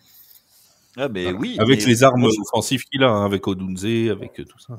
Non, mais je suis d'accord avec toi. Il a beaucoup de talent. Le problème, c'est est-ce que on lui a donné les armes pour apprendre le métier? Est-ce qu'on lui a donné les outils? Ça, c'est toujours le même problème voilà. Oui, mais après, non, mais c'est toujours la même chose. C'est que depuis, ça fait des années qu'on met les premiers choix de draft quarterback. Hein, je parle des quarterbacks très haut dans la draft, qui sont mis sur le devant de la scène tout de suite, dès la première semaine. Et résultat des courses, c'est les crash tests. Ils tuent des carrières, mais de toute façon, ils en ont rien à foutre. Parce que de toute façon, tu tapes dans un tas de cailloux, il en sort des quarterbacks. Et tu veux prendre n'importe lequel, du meilleur au plus mauvais, de toute façon, il ira se planter. Mais on continue comme ça. Écoute, c'est de la chair à canon, puis voilà. Mais parce qu'il y en a qui vont on va pas rentrer dans un débat d'une demi-heure, mais il y en a qui vont te sortir le contre-exemple de Jayden Daniels, de CJ Stroud, de machin tout, qui vont réussir leur première saison, de Bonix, voilà. Attends, CJ Stroud, regarde ce qu'il fait. Regarde ce qu'il fait cette année. Yaya, je t'arrête 2 secondes. Je suis 100% d'accord avec toi. Je te dis juste le contre-argument qui va être opposé. Eh ben, je te contre Kebs. Voilà. Après, historiquement, il y a quand même il y a quand même des franchises qui, historiquement, fusillent quand même beaucoup des quarterbacks ou autres, les Bears, les Jets, voilà. Et après, pour reprendre l'exemple aussi de Yaya, quand tu vois Baker Mayfield, quand tu vois Sam Darnold, putain, on les croyait perdus, ces mecs-là, chez les Browns, chez les Jets. Pour Sam Darnold. Baker Mayfield et Sam Darnold étaient tous les deux en lutte pour le poste de quarterback titulaire des Panthers il y a 2 ans. Oui. C'est quand même un truc. Ils vont dans une franchise avec un coach qui est capable de développer et qui va regarder les qualités du quarterback, qui va adapter son playbook, ou alors qui va chercher. Il va chercher. Et je vais te dire, quand il a été transféré, Baker Mayfield, à Los Angeles, dans la foulée, il avait à peine vu le playbook, il fait un match à plus de 300 yards et il va gagner avec les Rams. Ouais. De toute façon, Baker Mayfield, on le voit dans son implication, on le voit dans son énergie, on le voit dans sa façon de jouer. C'est un mec qui franchement, c'est dommage qu'il se soit perdu chez les Browns, en fait. Et les Browns rentrent dans les franchises que je disais qui perdent des gens, comme les Jets ou les Bears, au final. Mais moi, je m'inscris en faux dans ce que tu dis. C'est pas lui le problème. C'est les Browns qui l'ont tradé. Parce que le gars, ce qu'il a fait... Oui, mais il n'aurait jamais pu réussir chez les Browns parce qu'il y a une mauvaise organisation. C'est ça que je suis en train de dire. Non, mais je suis d'accord. Après, qu'on se mette d'accord, Baker Mayfield, c'est pas un gars qui va révolutionner ton attaque, tu vois. Il a amené quelque chose. Oui, il a été... Quand même, il te fait des passes dans des fenêtres de tir entre des mains qui passent de défenseurs dans tous les sens. Et il s'y connaît, il y a en fenêtre de tir. Il s'y connaît. Ouais, s'il y a bien un joueur qui a bien réussi cette année, et je peux t'en parler en fantasy, parce que je peux te dire, et je vois les stats, je l'ai bien fait d'aller chercher, Pépère, je peux te dire que c'est ce mec-là. Hein. Je vais te dire que c'est une des plus belles réussites de l'année, ils le disent, hein, partout, même aux États-Unis. Hein. Donc globalement, tu vas me dire, il a de la chance, il a Mike Evans, c'est nanani, nanana. Non, mais okay. Je ne dis pas ça, je ne dis pas ça, mais c'est pas... il n'est pas c'est pas le top tiers des quarterbacks en NFL. tu vas le mettre dans les gars. Et encore une fois, ça n'a rien de péjoratif, mais c'est un quarterback de système qui va t'amener une attaque, mais il n'a pas le talent, ne serait-ce que d'un Jared Goff. Oui, vous avez fini de vous battre. Non. Mais pour moi, mais pour moi, c'est un peu entre les deux. Je suis un peu d'accord avec toi vis-à-vis de Jared Goff, mais je reste persuadé que Baker Mayfield a enfin trouvé la bonne alchimie. Et peut-être que s'il allait de nouveau ailleurs, ça ne réussirait pas. Mais là, en tout cas, ça fonctionne bien avec Todd Bowles et les systèmes. Là, il est installé pendant longtemps. Il a trouvé sa place. Il va rester là-bas. Voilà. Et ça réussit bien. Oui, mais il n'ira pas aller gagner un Super Bowl avec. Je lui souhaite, mais je ne le vois pas aller gagner un Super Bowl avec juste que par son talent. Ça va pas être le quarterback qui va te changer le cours d'un match sur une action de génie. Moi, les seuls quarterbacks qui peuvent qui peuvent changer des choses sur un match, un quarterback de génie, c'est Josh Allen, Lamar Jackson, Patrick Mahomes. Allez, Joe Burrow, et ça s'arrête là, c'est tout. Tout le reste, il n'y en a aucun autre, même ceux qui vont arriver en playoff là, il n'y en a aucun. C'est clair. J'ai encore 2 questions, les amis. La première, elle concerne les playoffs. C'est notre ami Jiasu qui nous demande quelle équipe surprise vous voyez en playoff. Il y en a toujours une qui bat un peu tous les pronostics, qui part du 4e, 5e, 6e, 7e seed et qui va loin. Quelle équipe cette année dans les playoffs 2024 vous voyez potentiellement être la surprise, NFC ou AFC? La surprise. Ah ben moi, c'est celui qui va perdre le match de dimanche entre les Vikings et les Lions. Celui qui va perdre, d'accord. Donc celui qui sera tête de série 5, quoi. Exactement. D'accord, très bien. Jean, est-ce que tu as une surprise? Je poursuis sur mes Commanders. J'y crois dur comme fer, donc je le connais, Jean. J'y crois dur comme fer. Je le connais. Bon Bertrand, il est lancé dans son tableau de playoff, il cherche, il se dit est-ce que je tente les Steelers parce que c'est des pompes à vélo? Est-ce que je sais pas, je ne sais pas qui prendre. Je sais pas. Non, écoute, je vais me lancer sur ce qu'on parlait juste avant, et parce que j'ai argumenté, je veux m'y tenir, et malgré tout, Tampa Bay a toujours été une équipe poil à gratter. Je dis pas qu'ils vont aller au Super Bowl, mais passer 2 tours de playoff, pourquoi pas être en finale de conférence, ça serait surprenant. Mais je vois pas pourquoi. Sur un match, tout peut arriver. C'est une équipe qui est toujours chiante à jouer malgré tout. S'ils n'ont pas trop de blessés, les Buccaneers. Allez, on y va. Tampa Bay qui nous fait, comme tous les ans depuis 3-4 ans maintenant, une Tampa Bay. C'est-à-dire qu'en début de saison, on se dit cette année, ça va peut-être pas passer, mais qu'ils vont finir champion de division. Bon, voilà, on commence à être habitué avec nos amis des Buccaneers. Dernière question. Elle nous vient d'Instagram. La question est très simple. Aaron Rodgers a-t-il joué son dernier match hier? Est-ce que vous voyez Aaron Rodgers prendre sa retraite sur cette prestation fantastique hier? Je vais être dur, mais j'ai envie de vous dire oui. J'ai envie de dire oui. Un rating de 44. Il est temps de tourner la page. Il est temps que cette personne nuisible à une franchise tourne la page. Et lui aussi, qui retourne faire s'enterrer dans ses caves à faire de la méditation. Il fait un documentaire Netflix. Voilà. Et puis voilà, à faire ses documentaires s'il veut, mais qu'il arrête de foutre en l'air des franchises. Et les Jets n'ont pas besoin de ce mec-là pour se foutre en l'air suffisamment tout seul. Lui, il en rajoute. J'allais dire, voilà. Vraiment besoin de Rodgers. Et surtout qu'il n'aille pas foutre en l'air une autre franchise en allant faire une année supplémentaire. Ouais, encore plus, parce qu'on serait capable en plus d'aller chercher comme des branques qu'on est. Donc, non, stop, on arrête le délire et puis qu'on passe. Franchement, c'est le jour où il y a une annonce, Aaron Rodgers signe chez les Giants.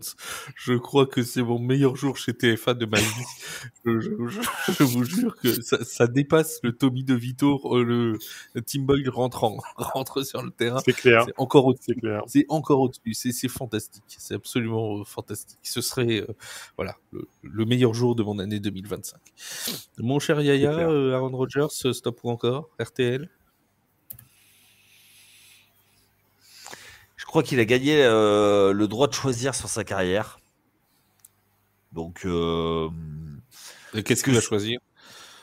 Ah bah je suis pas dans sa tête, hein, tu sais, c'est compliqué d'être dans Tant sa que c'est tête. dans sa tête, ça va. Ouais, Ouais, mais lui, il a déjà du mal à être dans sa tête lui aussi, hein, je veux te dire. Donc bon.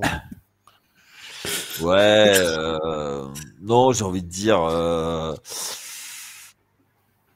allez, qu'il prenne sa retraite, ce serait pas mal. Mais oui, qu'on arrête ce cirque. Jean, toi, Aaron Rodgers, la saison de trop, on arrête là, on arrête les frais. Ouais, il nous fait de la résistance, la papy, hein, quand même. Je pense que il faut lâcher l'affaire.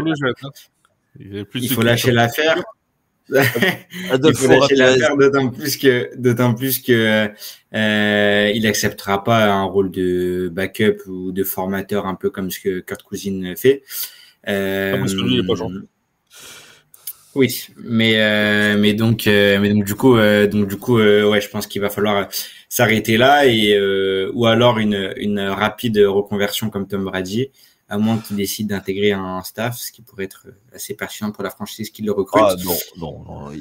Aaron Rodgers dans un staff. Ah, pourquoi pas? Oh, je le vois pas du tout. Oh non. Ah, mais non. C'est un mec qui veut la lumière. C'est un mec qui veut la lumière. C'est un mec qui veut je me suis attiré les foudres des fans des Giants là. Il va devenir commentateur, mec. Voilà, c'est couru d'avance. Il va être.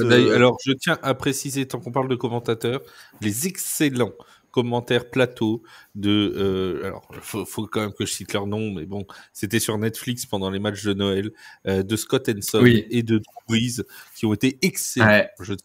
C'est vrai. Oui. J'ai apprécié. Voilà, donc nous essaierons de nous mettre au même niveau pour les live playoffs, mais on promet rien. Mais en tout cas, sachez que Scott Henson et Drew Brees, c'est la crème de la crème quand il s'agit de faire des plateaux entre les cartons et tout. C'était fantastique. Voilà. Bref, c'était le petit. Oui, c'est peut-être parce que c'est Drew Brees, j'ai peut-être un petit biais, mais c'est pas certain. C'est pas certain non plus. Bon, les amis, on récapitule tous les résultats de cette week 17, on en a parlé de beaucoup, mais il y a des matchs dont on n'a pas parlé, donc on va quand même donner les scores de tout le monde. Les Chiefs qui s'imposent 29-10 face aux Steelers, les Ravens qui battent les Texans 31-2, les Seahawks dans un match absolument délicieux qui s'impose 6-3 face aux Bears. C'est le Thursday Night Football à son paroxysme. Les Chargers qui l'emportent 40-7 face aux Patriots. Les Bengals après prolongation 30-24 face aux Broncos. Les Rams 13-9 face aux Cardinals. On n'a pas parlé des Rams qui sont devenus champions de division NFC West grâce aussi aux résultats d'autres équipes ce dimanche. Donc les Rams qui seront en play-off et qui remportent leur division. Les Bills qui s'imposent 40-14 face aux Jets. Les Raiders qui battent les Saints 25-10. Les Giants qui s'imposent 45-33 face aux Colts. Celle-là, si quelqu'un l'avait vu venir. Non seulement la victoire, mais alors 45 points, n'en jetez plus, la coupe est pleine. 41-7, c'est le score des Eagles face aux Cowboys. Les Buccaneers s'imposent 48-14 face aux Panthers. On doit être sur l'une des semaines les plus prolifiques de l'année, hein, quand même, parce qu'il y a beaucoup de scores au-dessus de 40 dans ce truc-là. Oui, je te donne la parole tout de suite après, mon Bertrand. Je finis juste la liste. C'est gentil. Les Jaguars Merci. qui s'imposent 20-13 face aux Titans dans un match que personne voulait regarder, même pas les joueurs sur le terrain. Les Dolphins qui s'imposent 20-3 face aux Browns. Les Vikings qui gagnent 27-25 face aux Packers et les Commanders qui s'imposent 30-24 face aux Falcons après prolongation. On rappelle que le dernier match de cette 17e semaine se jouera dans la nuit de lundi à mardi, mais le temps que le podcast soit posté, il sera déjà joué. C'est entre les Lions et les 49ers. Et on a la semaine 18 qui se déroulera sur 2 jours, samedi prochain et dimanche, uniquement, pas de match le jeudi. Oui, mon Bertrand. Non, je voulais dire que je suis très content de cette victoire des Giants pour cette première semaine de compétition de l'année 2024. On démarre très très fort, hein, j'ai envie de dire. Locke confirme les bonnes dispositions qu'il nous a montrées en pré-saison. Ah merde, non, putain. Ah non, en 17e semaine, non, putain, j'y ai cru, là, C'était non, le match merde. à perdre, celui-là. C'était le match à Ah perdre. Non, ils ont fait n'importe... Non, que veux-tu. J'y ai cru, mais tant pis. Bon, on a quand même eu des beaux touchdowns. On a eu un joli touchdown de 59 yards de Malik Nabers. On a eu un très beau retour de kick-off aussi, de 100 yards de Smith-Marset. Enfin bref, il y a quand même de quoi faire dans cette partie. On se retrouvera En 2025, les amis, puisque jeudi, un nouveau podcast aura lieu et sera diffusé sur les réseaux de TFA. Ce sera Tailgate, vous retrouverez Yaya, vous retrouverez Seb, sans doute, qui sera de retour d'ici là. Et on se retrouve ensuite la semaine prochaine à 22h dimanche, Jean, pour la deuxième partie de la Red Zone d'une Week 18 qui s'annonce absolument passionnante. Il y aura le match notamment des Chiefs contre les Broncos, il y aura le match des Dolphins aussi à 22h, donc ce sera très important pour la qualification du côté de l'AFC, la dernière wildcard. D'ici là, on vous remercie une nouvelle fois tous de votre fidélité pendant toute cette année civile 2024. On espère que vous avez passé des très bons moments avec nous, et on se retrouve dès l'année prochaine, c'est-à-dire après-demain, en 2025. Merci Yaya, merci Bertrand, merci Jean, et à très vite sur TFA. Salut tout le monde. Ciao, merci d'être avec vous. Ciao, à bientôt.